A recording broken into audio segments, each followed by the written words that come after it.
I think that's the backbone revelation of the Bible, God's prophetic ministry.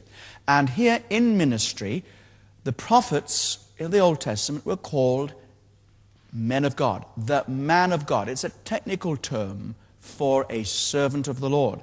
And in Deuteronomy chapter 33 and verse 1, we read of Moses, "Now this is the blessing with which Moses, the man of God, blessed the children of Israel before his death." Now, when we use the term man of God or woman of God, we just think of somebody that's a godly person, okay?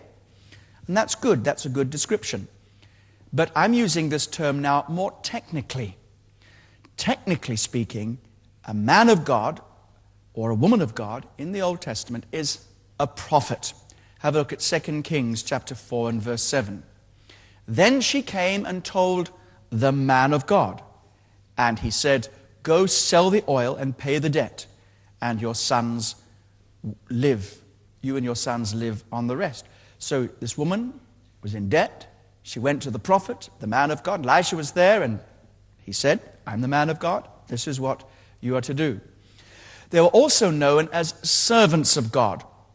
The word servant is ebed, means a doer. A servant of God, a doer of God. Somebody that is doing God's work.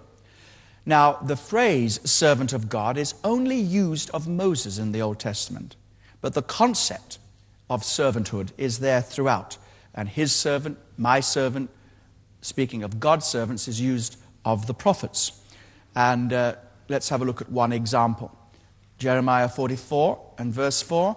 "However, I have sent to you all my servants, the prophets, rising early and sending them, saying, 'Oh, do not do this abominable thing that I hate.'"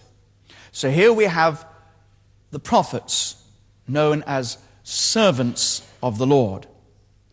So ministry in the New Testament owes its origin to prophetic ministry in the Old Testament. That's going to become very clear. It's a very important connection.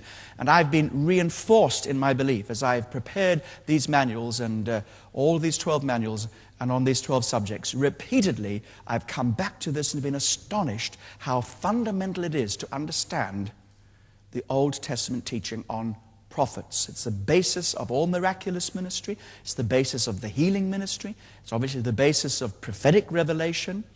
Now, the Hebrew words that describe prophet are, number one, nabi, which means one who calls and also one who is called. So servants or ministers, they are called by God. Yes, they are. They are called by God. You have got to grasp this call of God upon your life.